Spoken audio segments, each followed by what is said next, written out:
questions. With grace and skill, you have abundance. Welcome to the Psychic Hour.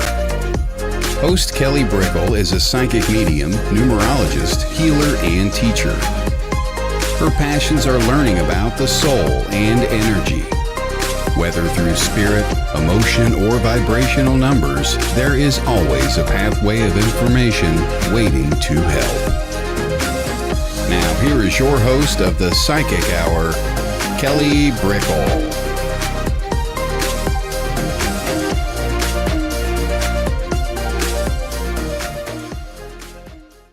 Hello, everybody, and welcome to the Psychic Hour. It's great to see you today. Hello. We have the interview series for Friday the 8th, and we have Dr. Kelly Schutz in the house. Hello, Jessica. Hello, everybody coming on in. So we're going to be going into the world of the paranormal, whether it's research, experience, account, and also talking about just the world in general of energy. And so there's many crossovers. People have experiences through, let's say, directly the paranormal or within their own spiritual development, when they are connecting to spirit or psychic energy or healing energy.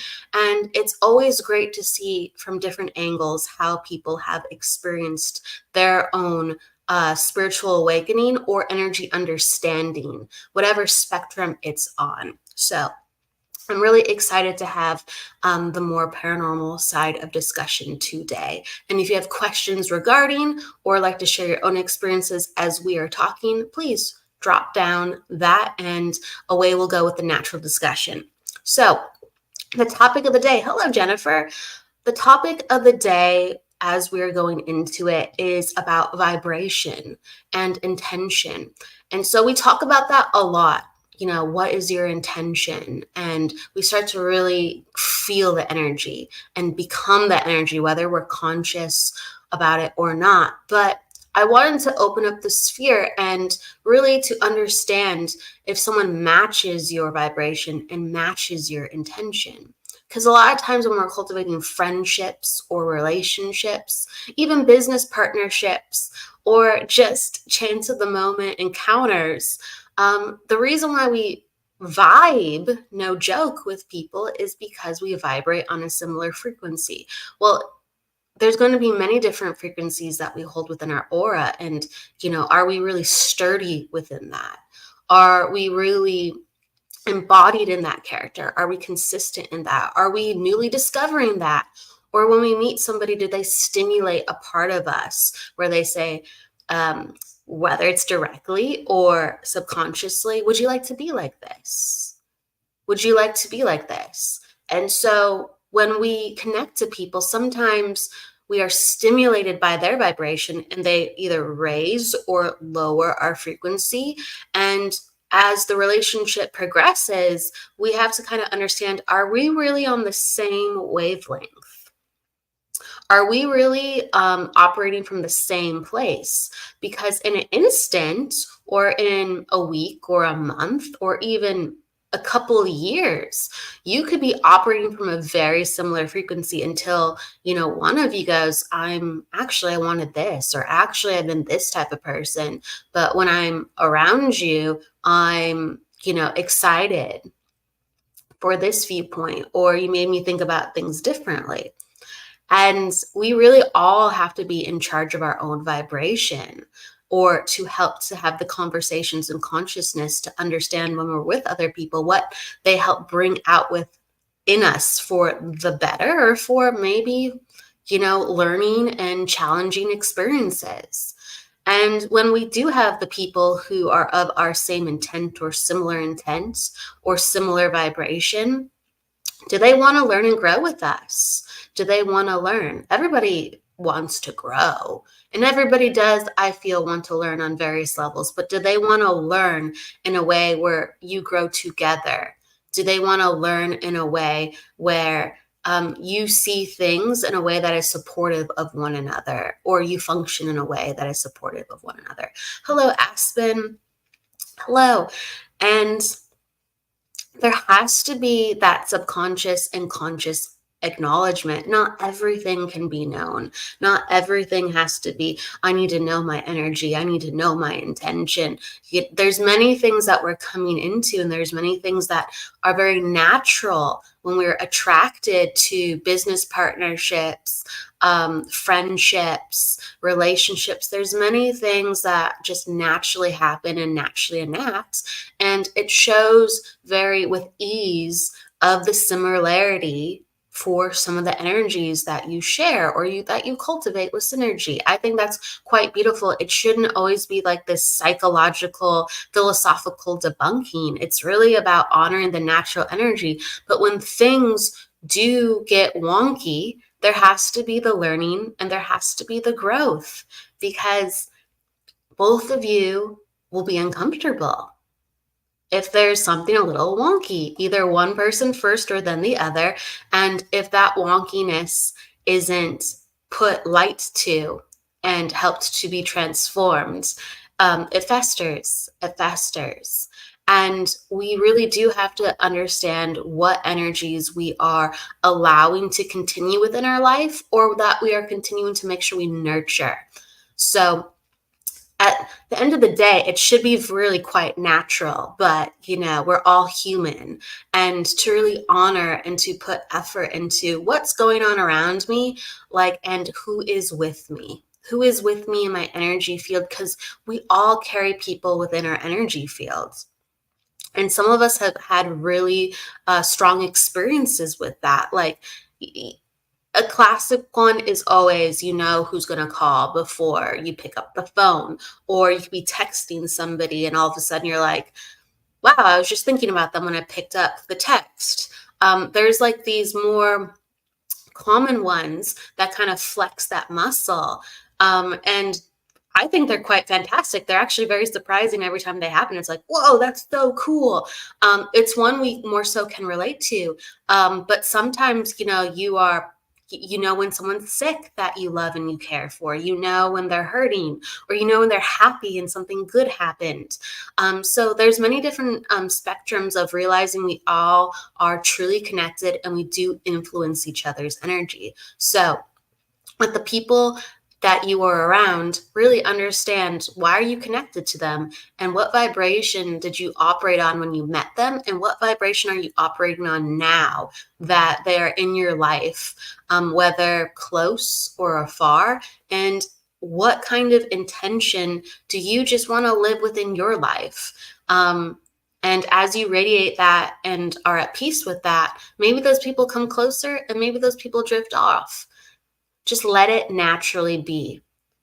Let it naturally just vibrate once you put your intention into motion, and see what happens, and see with the people that you love if they want to learn and come with you.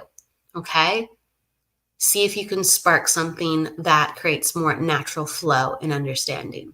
For whatever reason, this topic of the day came up. I hope that it stimulated something within you.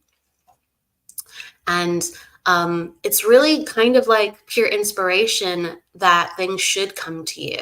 A mixture of planning and inspiration. That's what I always say.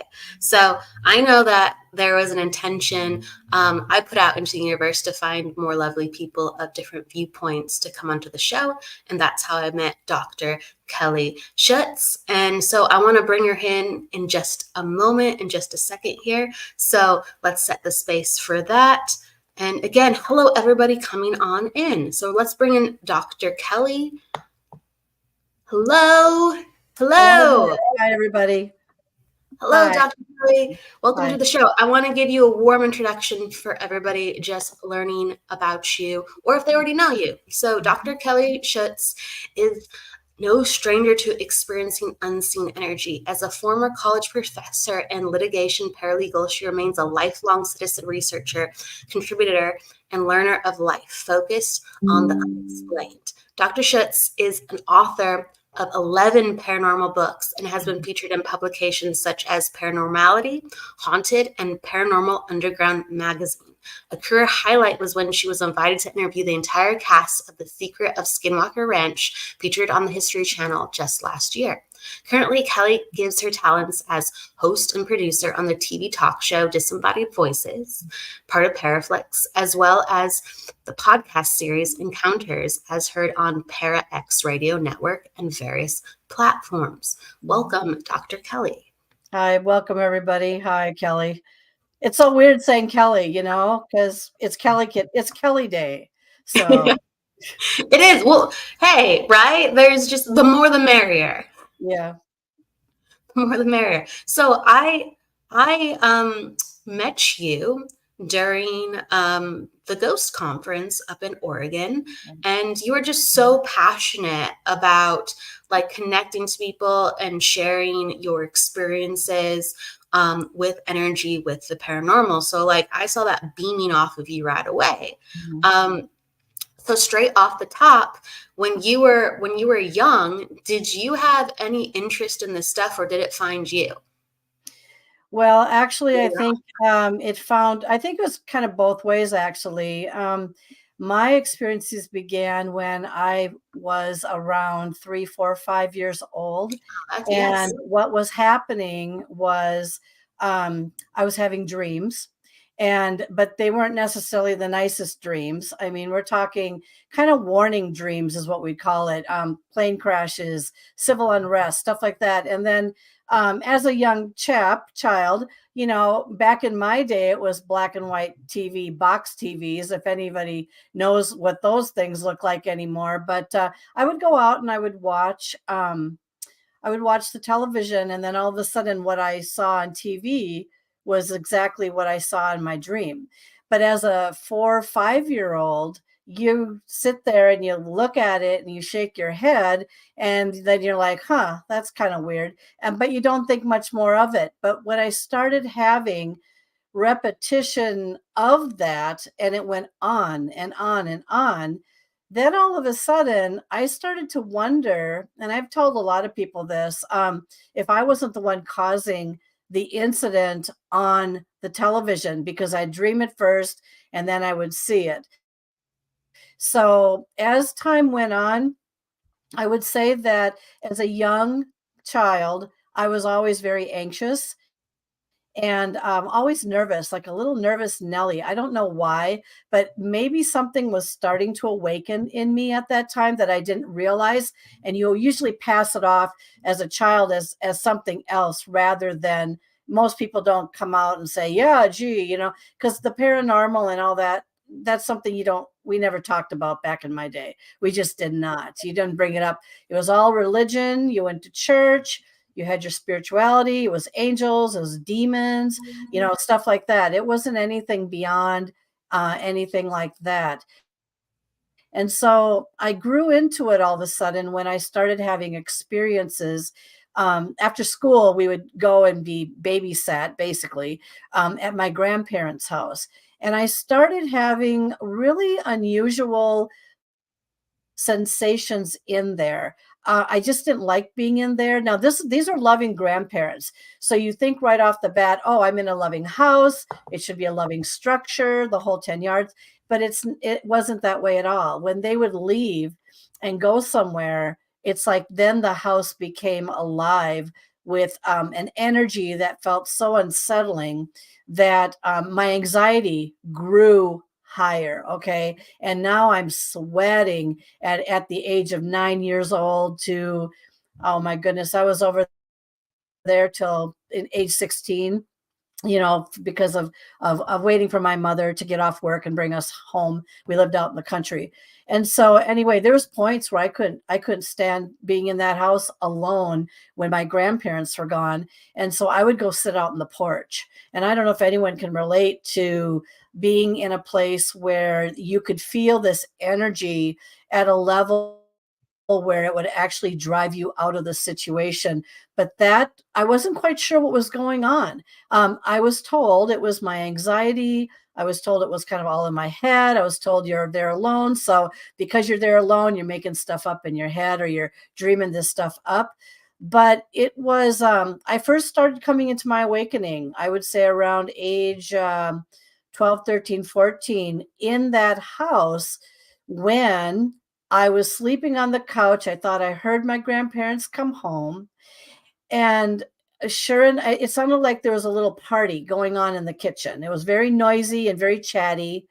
And so I got up off the couch and I started walking towards the kitchen.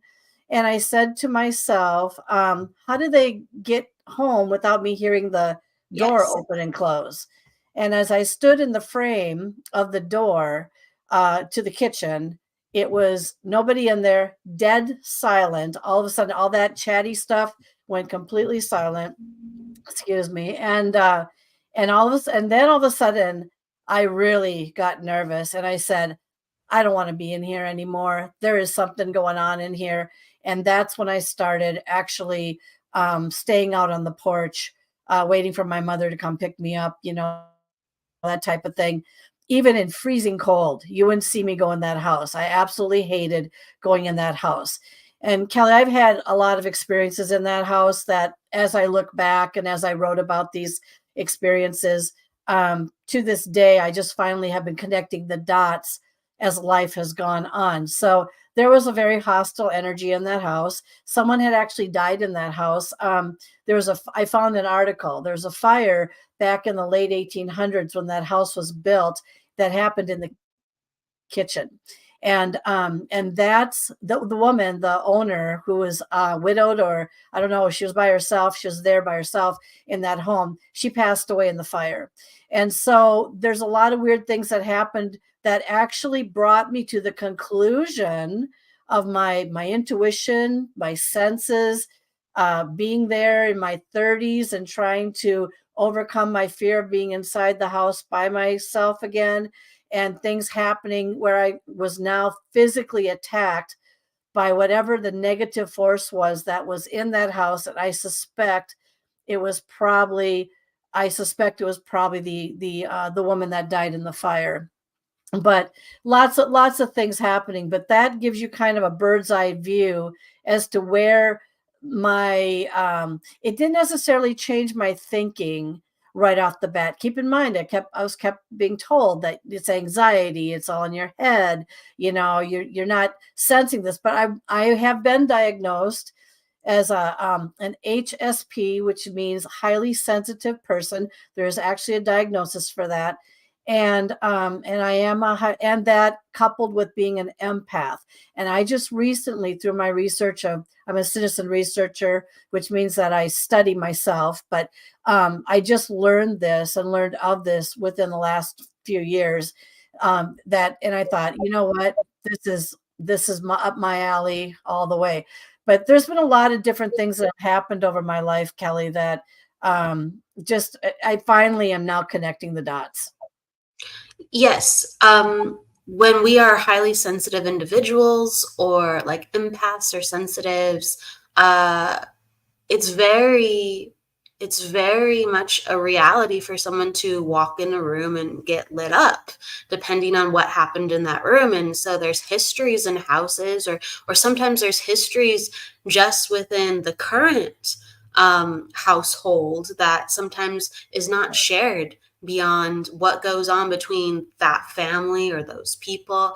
And so it's very much a real thing to have all these things lit up. And if no one else experiences that, they're going to be like, oh, well, it's in your head. Yes, I'm experiencing a part of it in my mind, but that's not, it's not just all in my head. It's like I'm projecting it. I'm broadcasting what's already here. So can I jump in? Kelly, can I jump in a second on that? Sure, and then I'll come on around right after. Okay, that sounds good. You're very right on that. So I asked my grandparents at one point, is this house haunted? And they're very diehard Catholic, and I don't want to say laughed it off. They just disregarded and said, no, this house is not haunted. But when you live in a house, except the houses I live in, but when you live in a house and you don't go down that avenue of thinking, you're not going to believe that your house is ever haunted. That was denied at the point that I finally, around maybe age 13, 14, 15, started asking questions actually about the house and whether or not there was something in there. And again, it's going to be denied, or it's because of religious teachings, upbringings, backgrounds, just the way people are programmed, in their own way when they start, aging and go doing their types of things that they do. We start establishing our little foundation of how we think, and we stick with that until proven otherwise. So, all right, Kelly, swing back around. No. We got some good comments we'll go back to here in a little bit. So yes, a lot of people will just, we're all doing it, even though Kelly, we're both Kellys. It's so funny to say it, but even though Yeah. Dr. Kelly, like, you have opened up your mind to what you've been taught. There are so many things out there where we are constantly opening our minds. So we really do have to have compassion, because it's just like, you can't really expand your perception beyond what you can't see. Maybe somebody can open you up, but it has to be because you're curious and you want to, as they tell you things, or, there's something within you that has that ready to just that open up. So yeah, I really do think that we have to be around people who encourage belief within us, even if they don't necessarily agree with us. They acknowledge, like, hey, well, I And do care about what you have to say. I can jump in there too, Yeah. because the thing is I'm going to take the baton away from you and I'm going to run with it now. Correlate. I'm going to, yeah, Freestyle. right. I know. So you hit on something that is absolutely right. Unless you are around individuals that are willing to expand their own thinking, or maybe go out of the safety box once in a while to take some risks. What you just brought up leads us now into when I first learned that I was telepathic. And it was at the age of let's see, I was in my 30s, and I didn't know I was telepathic until I had my experience photographing images of what I believe are not tricksters, but my family relatives who built this 100+ year old property out in rural Minnesota. And I was there because a tornado had gone through the day before, and I went there to make sure that the house was okay, because there was a lot of trees around, and didn't know structurally. And my grandparents had been deceased. The house was empty, and so out of curiosity, I went there to make sure that everything was okay. And as I was walking around the property taking pictures, this sensation came over me that was quite unusual. And I just ignored it. Once again, when you start freaking yourself out or getting scared because you get this sensation that something is with you, or whatever, but you can't necessarily put your finger on it. I photographed in a screen window. It's different than a plate window. It's a screen. A young girl and an older man in the window, which I didn't see at the time. But they're looking right at me, and I have pictures of this in my book and all this. But what was really strange about it is I went to get the film developed because I was going to go back. I lived in another state at the time. It just so happens I was in Minnesota at the time this all happened. And I noticed on the picture that there was something in the upper window that looked like a ball that was kind of sitting in the corner. And I thought, well, how on earth did a ball get up in that window upstairs? Because the house was completely locked up. Okay, so now I'm questioning, what am I looking at? That actually inspired me to get my first laptop. And then on my laptop, I was able to enlarge the picture. And so I look back and I feel like there's things that have happened to me that forced me to do different things, like get a laptop and all that, look at the picture. And then I discovered very clearly a little gal and an older man. They're both looking right at me. And she had this little grimace on her face, and he's looking at me like, who's that? And I said, oh my goodness. And so I went back to the property. I stood on the lawn. I stared at the window and I said, if you have a message for me, please tell me, what do I need to know? And what came to me in a very odd way. It wasn't male. It wasn't necessarily female. It wasn't child. It was just it was a knowing that I can't explain. It was, the genealogy is wrong. And I thought the genealogy is wrong. And yep, the little girl that was in the window, after I matched her up with some photographs that I had of her around that age, matched, perfect match. And I had her name wrong. But it was so strange because I'm kind of the genealogist in the family. And it's so strange because it was like, when that came over me, I mean, I wish you could have seen my face. I just stood there going, the genealogy is wrong. Did I just hear that right? But that was my first time. Actually, I may have been more telepathic before then, but that was the first time I actually came to realize that I could hear something I could not see, and something was talking to me that I could not see. It was very interesting, but I wanted to add another piece to this of what you said in your introduction before I came on. Telepathy. Some of us have it. I had it. From that point on, it became strong. And so it seems like there's certain individuals that I connect with more than others. And maybe most of you that are listening to this and watching this program might be able to relate to that. But I used to connect at the age of 29 with a boyfriend that I had from the Netherlands. And I could tell when he was going to call me on the phone. I could tell you when he sent me a letter. I could tell you all of this. Well, what's real interesting about this story is that he and I are still friends to this day, 38 years later. We've been in touch the whole time. And in this last year, when I went to see him, by the way, I'm married, happily married with my husband, but we went to see him for a day. And I cannot explain the energy that I re-experienced. Some people say you broke open your old wounds and all these emotions of pain came out. And we just kind of went through a whole year now of trying to readjust ourselves back to just being friends and not questioning. But I can tell every time he thinks about me, when he wants to write me or whatever the case may be. And I have a way of verifying it to know that it's not just something in my head. So I was very interested in your beginning because I thought, well, I'm living it right now. But I also agree with you too about one thing that you said. I agree.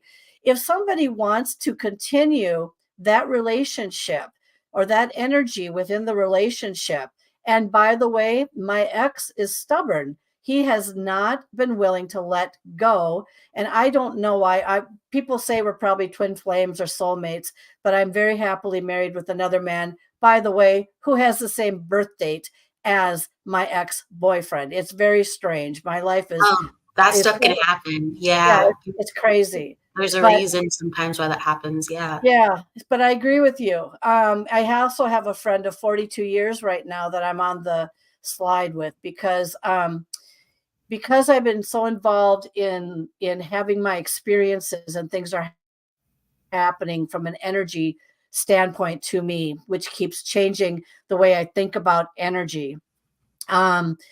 Some people will experience this with their friends. They don't get it. They haven't had experiences. They think that you're a little bit out there. And it doesn't matter if I'm on the cover of a magazine, which I am. It doesn't matter. I just got done being filmed in a documentary. It doesn't matter if I'm in a movie. It doesn't matter.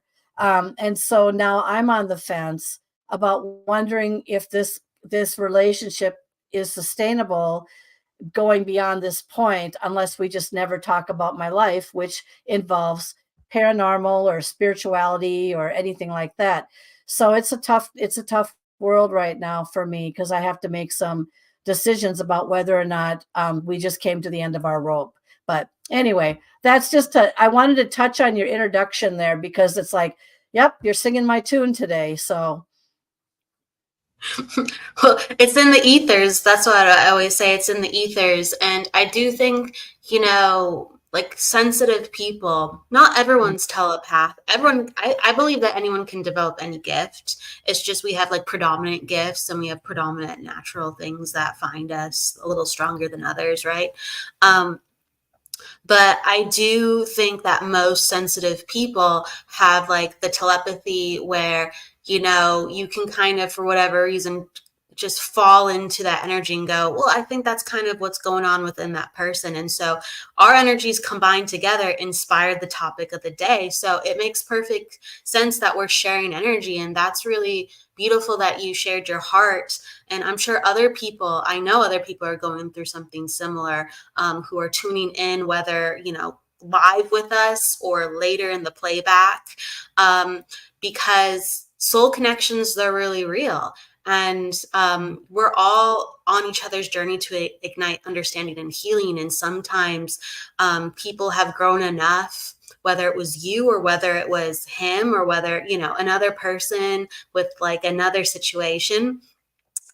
You came to a point within your development where you stimulated something within him or he stimulated something within you because you've accumulated different signatures throughout those years and years and years. And yeah, I think that sometimes it's a slam dunk in certain departments and other times it's not a complete slam dunk. And you have to see if someone's willing to see you and accept you for who you are and vice versa versus the misunderstandings or the uncomfortability. And sometimes we can't get there and sometimes we can. And, some people are worth it to understand, can we get there?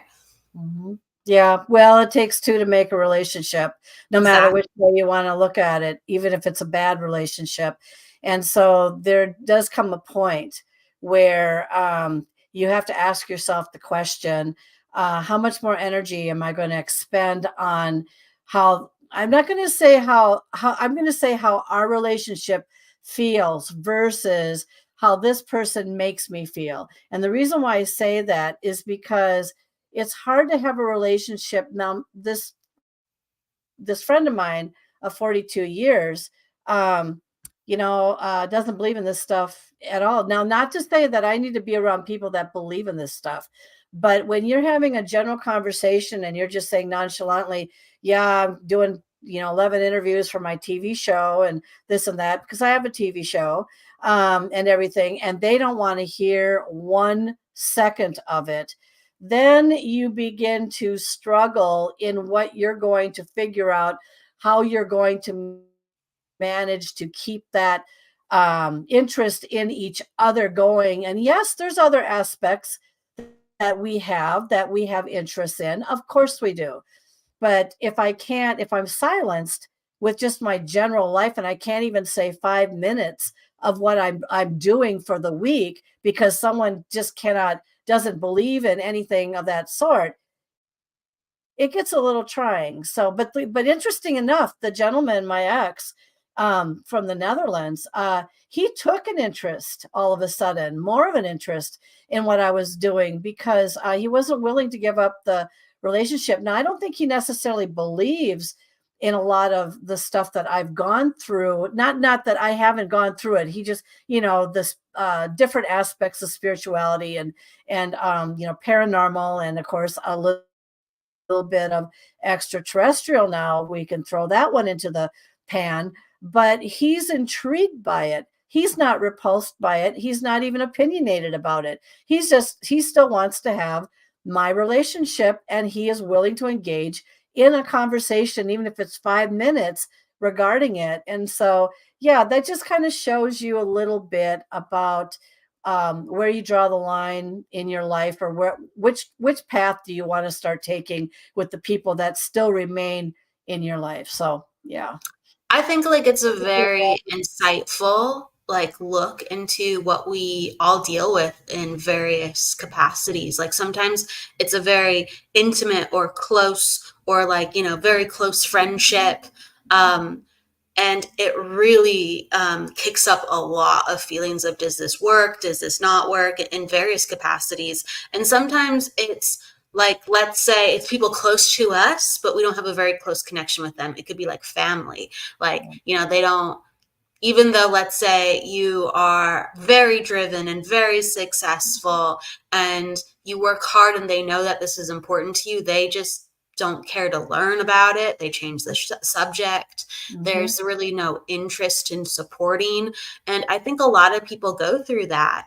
And it's something that's very, very difficult. And when people are closer to us within our lives, they do have to accept us. And we learn to accept ourselves further because of that. And that's a hard lesson, because a lot of this work, usually a person comes into it because they come from a very different perspective. And so a lot of times people are ostracized more so than others because they look at the world differently, they feel differently, they think differently. And so then on another level, when we embrace that, we have family and friends that just go like, I'm not really into anything that you're about other than I happen to like you as a person. And you feel like, well, how do I develop a relationship with that person, even though they're giving me positivity? Like, they don't even accept me fully. How do you feel about that? Well, the thing is, you know, I've been studying this within myself and the relationships that, especially with people that have had a lot, and I've had a lot of paranormal experiences that have been unexplained, and actually this energy comes to me. I don't necessarily always go seeking or finding it because it can be real draining, but I have had a lot of different things present itself to me. And the only thing that I can say about that is a person doesn't necessarily have to accept somebody 100%. They really don't. But the challenge is whether or not a person stays silent and is, you know, they don't have to agree. They don't have to accept, because I know that my friend hasn't had these experiences.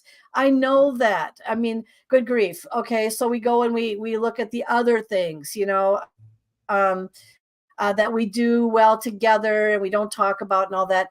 But when they shut you down after you try to give them just 5 minutes of what you've done for the week, because that's your job, that's your life, then all of a sudden you start to wonder, if they're shutting me down here, what's the next thing they're going to shut me down on? So it just depends on your limits, how far you're going to go with it. If you're able to just not talk about certain things and then just only go into the commonalities and stick with that, or if it gets to be a little bit too trying, and if it gets to that point, then you have to decide whether the relationship still goes forward or not, because energy does change. And when I used to teach college, I used to tell my students all the time, people change every 7 years, whether you like it or not. I have changed every 7 years, literally like clockwork. You know, for the longest time, didn't realize it until I learned about this. And when I was going through my programs and stuff like that, I thought, well, you know what? That makes sense. I see myself changing. But there's some people, Kelly, that do not want to change. They feel good in their bubble. They want to stay in their bubble. And that's okay if they want to stay in their bubble. Then don't criticize me for wanting to go outside my bubble. And that's the thing. That's the piece. That's the piece right there. Just, you know, you don't have to accept me fully, but don't criticize what I do just because I've taken another step to just kind of explore and have some risks in my life. That's kind of the gist of it. Yeah. So I think that's very eloquently said. You know, we're out here living, and sometimes it seems to another person as a huge risk. It could be a huge risk for us too. But right. we're living, we're seeing what life means to us rather than staying in our box. And it's just, how are we being supported? Our friends and our family don't always support us in the way that would be most conducive to us feeling just comfortable in their presence. And maybe they feel the same way for us. But like you talked about growing up, like when you were young and Right. in your teens, and they didn't believe you. And a lot of times people, even around us, don't believe in some of these things. And it's becoming a lot more normalized. Don't you feel, though, like these discussions are Well, becoming more normalized, so it is a little easier now? But how do you find it still for yourself? Well, the thing is that I am grateful, even though I don't agree with some of the programming on television regarding some of these topics, because they do present things to bring in an audience and keep an audience. When you actually live this in your life, there's a very different perspective sometimes as to what you're really experiencing. And that stuff can't always be shown on TV, because you know what I'm saying is, if they show it on TV the way we really experience it, it'll bore people to death, and then they won't have ratings, and then the show goes off anyway. So there's a lot of politics regarding what we see. But I'll tell you, I was silenced when I silenced myself for the sake of my job. I did not talk about this for years and years and years when I was teaching. Had a lot of situations in my classroom, which eventually had to be addressed because I knew I couldn't ignore them anymore. Things were happening in there. My students were reacting to things that were happening in there. And you know, after a while you feel like, my gosh, why me? That's the one question that I started asking. Why me? Why am I the chosen one? Why am I having these experiences now? What I've learned is that the more experiences that I've had and I become open to, the more open and the more experiences I continue to have. And so I've had involvement. Started spiritual, then it went to, I think some paranormal's going on here. And then just within the last couple of years, I firmly believe I have had a few extraterrestrial visitations, and with solid evidence to support that, including a handprint that you'll see it right here. It's on this one here. That's the handprint that showed up on my body. And the thing is, that was still energy that was placed upon my body by something. But you know, I tried to get down to the bottom of that, and I've had many different theories about who put that handprint on my body. But the thing is, it wasn't my handprint. And so energy can't always be seen. Maybe that's a good thing, depending on what kind of energy is in front of us. But yeah, I think the dialogue is opening up a little bit more. I think Yes. people are coming forward more. I can tell you one thing, Kelly, I have no problem filling my time slots on my TV show. I thought I would in the beginning. I can do 2 seasons with the snap of a finger in 2 days, because people feel comfortable enough to talk, just like with you, comfortable enough to now start sharing their experiences and taking a risk and bringing it forward without judgment, without criticism, but maybe a little questioning once in a while, but without judgment and without criticism. And so more people are coming forward. That's at least from my end of the world that I can tell. I think so. Yes, definitely. I do think so. And it's a good thing. So I welcome that openness within people more and more.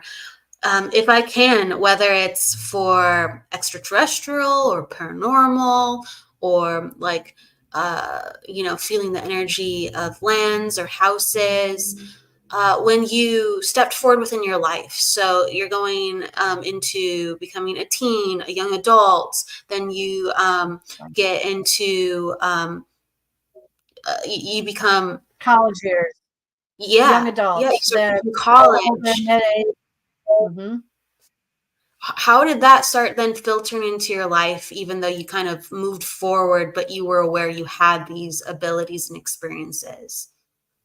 Because Well, you talked actually, about what in that the classroom. yeah, what's really interesting here is that when I went off to college at about the age of 18, 19, 20, I got distracted with college. So anything paranormal or anything like that went out the door, was still remained as though that was maybe anxiety or something weird that happened, but it was put on the shelf. So when this stuff started up again, actually, it was when I photographed those what I believe to be, I hope they weren't tricksters, but my relatives that telepathically spoke to me through that screen window. And then I did a boo boo. And so what happened then was, I said, if I can hear what's going on here, who else can I hear? And then I did the greatest novice mistake of all. I went and I started going to a lot of haunted bed and breakfasts, or perceived proclaimed ones, which they were, by the way. And I started to test my energy with other energies. And this was in the United States. Okay, so now I'm immersing myself and getting more and more experiences. And yes, my goodness, and they were pretty subtle there for a while, but they were obvious until I made the decision to go to Europe and say, I wonder if their apparitions or the energy over there is any different than the energies I'm experiencing over here in the US. And oh my goodness sake. Let's just say that I was so terrified with my experience in this one 900-year-old building that I stayed in as a bed and breakfast that I swore off any ghost, I call it searching, for 3 years. Didn't want to go anywhere near it. Didn't want to touch. What happened in my room is that when my husband threw the holy water, and I could feel the heaviness of the energy in the room when we entered, and there was a process. You had to ask permission to enter the room, and they weren't going to put me in the most haunted. They put me in the second most haunted. The mirror started cycling around in front of me, and that was no joke. And it was not a carnival act or anything. I have no idea what it was when he threw that holy water. And then all bets were off at that point. And I went into such a panic attack after that because I was big girl from the US. I had to see if the ghosts of Europe were any different or nicer or kinder or meaner than what we experienced over here. And I got a good chapter out of it. Believe me, that's a good chapter in my book. But energy in general is very real. Energy, when you pass away, I could do a whole episode on what can happen to energies when someone passes away. But it's very real, and it's some of it stays around, and some of it is nice, and some of it's not so nice, and it just depends on where you're at, and there are a lot of factors that go into the type of experience that you could potentially have. But Kelly, have you ever felt that heavy energy, kind of yucky feeling, that type of thing? That's how that room felt when I walked into it. It's just sickly. It's like, oh my God, I'm going to stay in here all night. Oh my, I don't know if I can make it. I want to hurl. That's how heavy it was. Have you ever had a situation like that? I've had situations when I've walked into spaces. Luckily, I haven't had to stay there for extended periods, but I just go, oh yeah, I wouldn't choose to be here. No, thank you. I experienced that a lot with when I was looking for houses years ago. Oh yeah. You're house hunting, so you're going into you're going into 20, 50 different houses. What's this feel like? What's the architecture? And just in some of the rooms, it would just feel so yucky. And it was because of sometimes it was the people's energy, and sometimes it was just, past energy for different reasons. But I'm like, yeah, no, thank you. No, thank you. But if I ever felt really, really creeped out, I think I would be like, how can we fix this? But you could be in a situation where that comes out at 1:00 in the morning, and then you just have to stay there for the rest of the night. So, yeah. Energy can be very uncomfortable. It can be very, very uncomfortable. I feel like spiritually we can enact our protection more so than enacting our physical protection always. So sometimes the real world can freak me out more so than the spiritual world, but everyone has different beliefs on that. But yes, I do think there are some very, very archaic and interesting energies that do exist on Earth, and they're more so, let's say, welcomed or cultivated in different cultures and in different areas, like something very like airy fairy. I guess I'm kind of curious on your perspective. Like in Ireland, they believe, not everyone does, but they believe in fairies, and that is an elemental that is referenced on the land. They talk about gnomes, and they might talk about little other woodland creatures, and people actually see them because they're just like, yes, it exists, and it harbors that energy to be there. And there's a lot of things in the United States that are unique to the United States, and they're not believed. So, it's not cultivated that experience enough. But when you were in Europe or other places, what did you start seeing, whether it was fun or creepy, that was very different than here? Well, um, first of all, I've interviewed people who have had experiences with these fairies in, I believe, Scotland and or Ireland. So, and apparently they're very real. There's also these little short, they look like really ugly, kind of leprechaunish looking kind of things that are very violent, and those are over in I think they're also over in Ireland.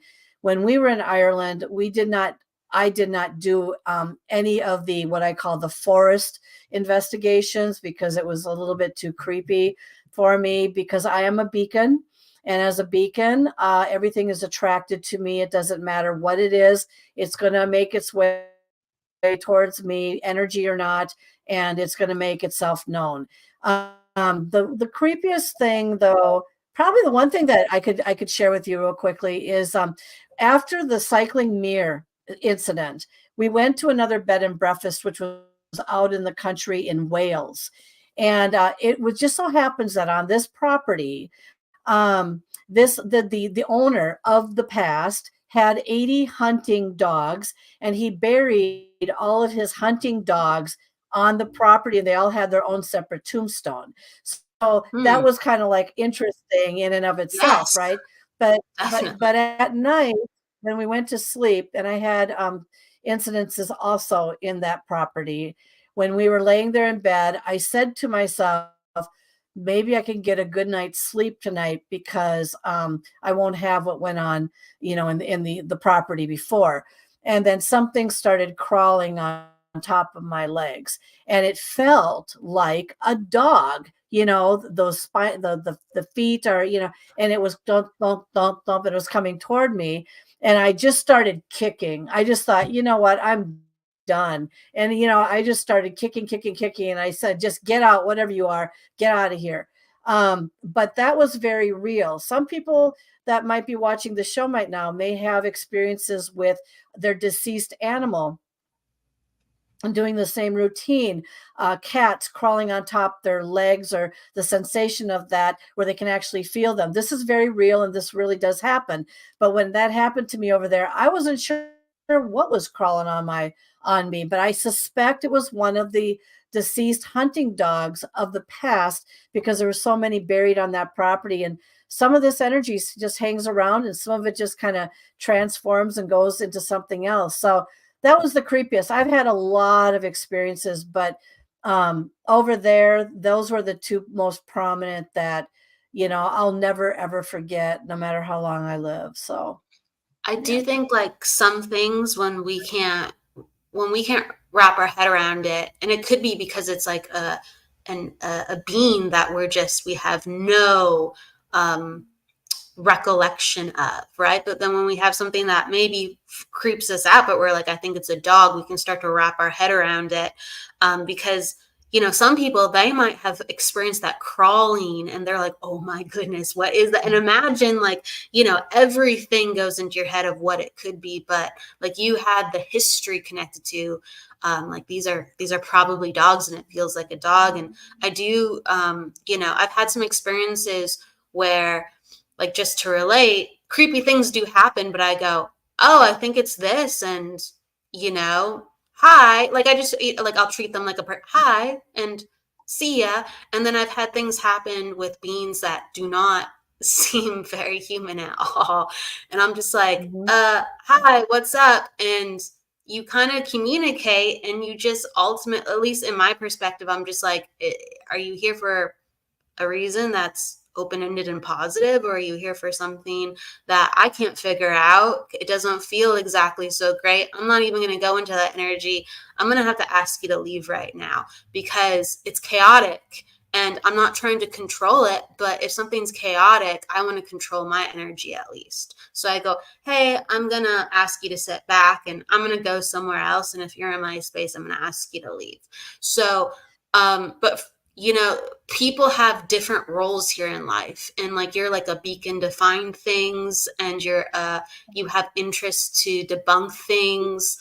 So we're all going to experience different energies or opening of energies depending on what our intention for knocking on that door is. And I guess the final thing I want to say, because I'm curious of what you believe within this too, Dr. Kelly. There are many things that we can't see, right? And we feel, we know, we experience on different levels, and maybe it's better that we don't see it. Maybe, yeah, I can definitely relate to you on that. But I do think that there's many things that we do see, but it's in the lens of our own perception. And so we think we're seeing things sometimes, but really, like, someone could, again, think it's a monster, but really you knew it was a dog. You knew it was a dog. Mm-hmm. Yeah, And intuitively. they start to go, oh, that's the energy of a monster. Intuitively, I knew it was a dog. Yes. I did not feel it was a monster. If it were a monster, but I associated it with being a dog, oh my goodness, can you imagine the reaction I would have had if the lens of my eyes actually saw what was crawling on top of me, or what caused the mirror to cycle around? Can you imagine? I have said many times, and very openly, because I've had so many experiences, including a number of extraterrestrial visitations, by the way, which, by the way, have been friendly to me, healing, not hurtful. And so that's a whole nother show. I would But love to talk the about thing that is, with you. oh yeah. Oh, it's a doozer. And but the thing is I have said openly, I do not want to see you if you are in my presence. I just can't bear to see you. But I did see something in my dream, and it scared me to death. And I woke up sweating, and I woke up with my heart pounding out of my chest. And I'm telling you, I screamed out loud, and I did. Don't ever do that to me again. Do not ever show yourself like that to me again. And I have never had that since. But after I started analyzing what I saw and talking to a number of psychics and asking, what do you think that was that showed up in my dream? It actually turned out to be a mantis being disguised as a humanoid. But the bottom line is, mantis beings are healers. And what it did is it came over here. Take a look at that picture. They took where my handprint was. I had COVID pneumonia so badly that you need a spirometer to suck it out. Okay. You can't just, or antibiotics don't work. And the minute that handprint went over that same area, believe it or not, it's gone. And it's not like it went overnight. It took 8 months, but I'm just saying it's gone now. So I believe it was a form of healing. They were showing me who put the handprint on my body. By the way, it was upside down, elongated fingers, and a crooked one, which was even more crazy. But the thing is that the bottom line is, it wasn't my hand. I don't know if it was an old woman. I firmly believe it had something more extraterrestrial to it, but I still don't ever want to see it ever again. So yeah. I mean, it's not always going to be a pretty sight. I can only imagine. But for people who are just getting to know, like, about aliens or star seeds, like the mantis people are a race, or the mantis beings are a race that a lot of people really do identify with and have had many experiences with. So that's very fascinating. And to think about it, like, just on Earth, we have all these microorganisms, and we have ants, and we have insects, and when we like blow them up on, like, a microscope of what they actually look like, it's actually rather terrifying. So imagine you have an insect being that is the size of us or bigger. Oh my goodness, that is formidable. That is but you were clear enough to see something very, like, okay, here I am, like, no pretense about it. So that, I mean, that there's bravery in meeting something not so aesthetic. And so let me make one further comment about that. Its eyes were like a mantis. It had a black COVID mask over its face. Oh, interesting. And that is how, through the number of psychics I talked to, especially one, two predicted it was alien, that this handprint was. That is how we deducted that it was a mantis being, COVID mask over the COVID area. And so when you start to do the deduction or the whatever, to bring it back to try to figure out what were these elements, and it was trying to look like a humanoid, by the way. Okay. It was, but when it Yes. turned around, it was walking away, it turned around, it looked at me, and then here were the eyes and here was the mask. That's the point I woke up. I freaked out. I could hardly believe what I just saw. It was so scary. Even behind a mask, it needed a mask. Let's put it to you that. Okay. So I can yeah, understand that, but, though. I mean, yeah, I can understand that. yeah. I mean, how can I put it? Like, it made sense that there was an attempt for soothing. It made sense that there was a visual of, hey, this is for COVID. Let me give you the sign for COVID and let me help you. So it's very interesting. Like, as you tell a story, I go, oh, okay. Like, I can totally understand why if you saw those things. Yeah. I think it's fascinating. Well, and it came And after a year and a amazing half. that you were healed. Go ahead. Oh, no. I was going to say it came after a year and a half of begging the universe to please tell me who put the handprint on my body. So it didn't happen right away. It came later on, but whatever was left in here, because it takes a very long time for COVID pneumonia to get out, if it ever gets out, there's nothing in there anymore. So the thing is, yeah, but that's right, Kelly. It's kind of like, you just never know what you're dealing with, but it just depends on where people's toleration level is. Mine, even though I'm into paranormal and all this stuff, I don't always want to go into a spooky building, and I don't always want to go down in my basement either, by the way. I'm freaked out on that. And so, but the thing is even people within the paranormal field or studying this stuff, there are times when we bring stuff home with us, or we have attachments or everything like that. So there's a lot of stuff that you just don't want to immerse yourself in something that you might, I don't use the word regret, you might regret down the line. I don't regret the life that I lead because it's actually pretty pleasant. That's what I want to say. But, you have to be careful what you wish for. And that's kind of the theme of my show. Be careful. I wished to see a ghost at the age of 14.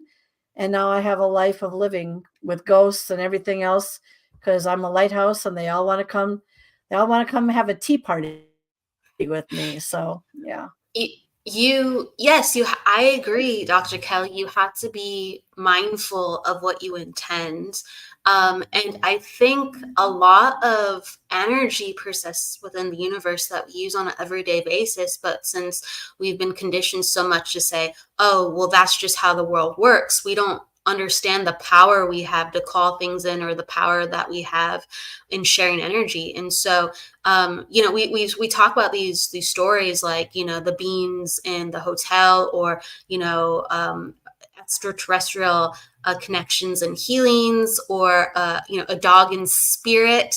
And we're like, oh my gosh, I can connect. But like, I really have the belief, and tell me what you think, Dr. Kelly, like, within psychically or, spiritually, soul to soul connection with just here on earth with other humans, just on this plane, we bring them home with us too. And that's why they persist in our aura. And it's just like, we have to be careful of what we let into our aura and what we let into our energy, because the living haunt us just like the dead do. Yeah, they do. And I can add one thing to that too. Be careful what you let into your grief, because we just had a very bad tragedy that happened in my family. My sister's husband, he committed suicide. Sorry And to hear that. yeah, but the thing is here's what's interesting about all this. So that happened on January 1st.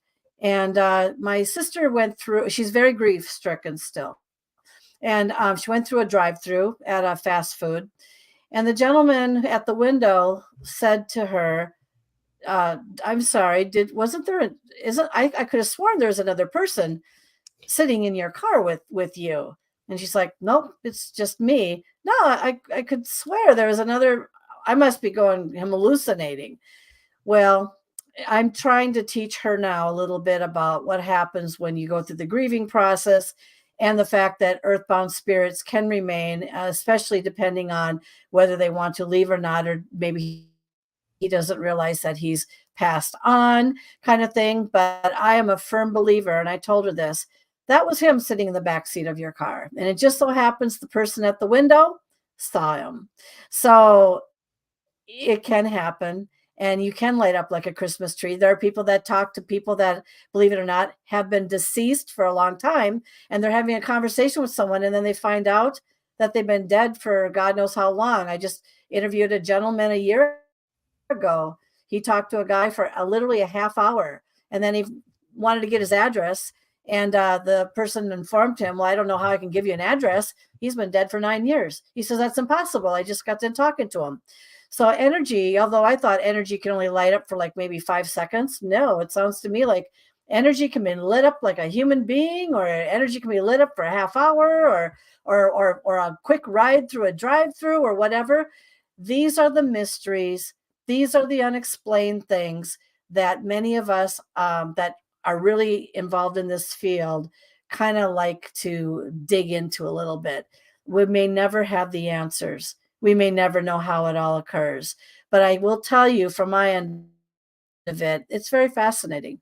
And energy is fascinating. So energy is very fascinating. And hello, everybody still coming on in. Hello. And those accounts, they're very real. And right, there's anomalies, and energy normally doesn't stay, grounded for such a long period of time. But I've heard mediums where part of the reason they found out they were a medium is because they were having conversations with people that they didn't realize weren't there, and no one else could see them. Mm-hmm. And they were like, okay, how is this a thing? And so I really think, and so what do you think, Dr. Kelly? A lot of the people that have those occurrences, some of them are very natural mediums, mm-hmm. and they're able to help ground that energy for it to be seen or to cultivate, or they're able to spot it out while it's happening. Mm-hmm. It's just, it's one of their gifts. But I believe in everything that you've mentioned. I really have, through other people that I really trust and believe, who are very credible within their work. They've shared similar things, as well as my own experiences. So I love hearing what you're sharing. I really do. Yeah. The one thing I want to note too is that depending on the type of energy, I can feel more than I can see. It took a camera to help me to see what I could not see. To this day, if they weren't tricksters, let's just keep putting that one in there. I don't think they were. I really think that they were my relatives. But some people can see, the eyes we can't always see everything. But I can tell you, for me, I can usually feel it. So, and hear it and sense it. And yes, however way it comes to us, it is fascinating. It is truly fascinating. The show goes by just like that, like so quick. Can you believe it? It feels like I've been talking to you for 10 minutes. I always try to make sure that people know where to reach you. If they want to, let's say, schedule something that you're a part of, or learn more about what you're sharing with others within your research or your books. So what is the best place for people to come find you on multiple platforms? Okay, well, I have a few books, several, but the last ones that I have are the most popular on Amazon. If you look behind me, you're going to see the covers of my last 2 of 3 that are very popular. So you can go to Amazon if you want to read something about some of these stories I've shared. I have a website, www.paranormaluniversalpress.com, and my whole life is right there. I mean, anything you want to know about me, and it's all there. And also I have a TV show on PARAFlixx. It is a streaming network. And I do have, and Kelly's going to be on Well, at least I'm going to interview you. I can't remember what I slotted you for, but you're going to be interviewed very shortly here next week. And that's www.paraflixx.com. And I have, we're at season 11 right now. I've already scheduled out to season 13. So we've got a lot to go here, but there's a lot of people you can watch. And I have a lot of different topics from these individuals of all kinds of things that I think you would be interested in hearing. I do have a podcast as well, Paranormal Encounters podcast series. And the easiest way to get to that is through my website. So just go there and you'll be able to click on Podomatic. It'll bring you right in. And I think I'm at 226 or something like that shows right now with all kinds of topics. And Kelly, you will be a very unique topic once we get you on next week. So. Oh, I'm going to have fun just like we've had fun here. Yeah. It continues. I always give the guests the last word too, whether it's something that pops into your head, like inspirationally, or you have a favorite saying or a piece of wisdom that you like to share with others. I'm going to hand it over to you. Well, the only thing that I can really say is the theme of my whole life and my books and my shows, and be careful what you wish for.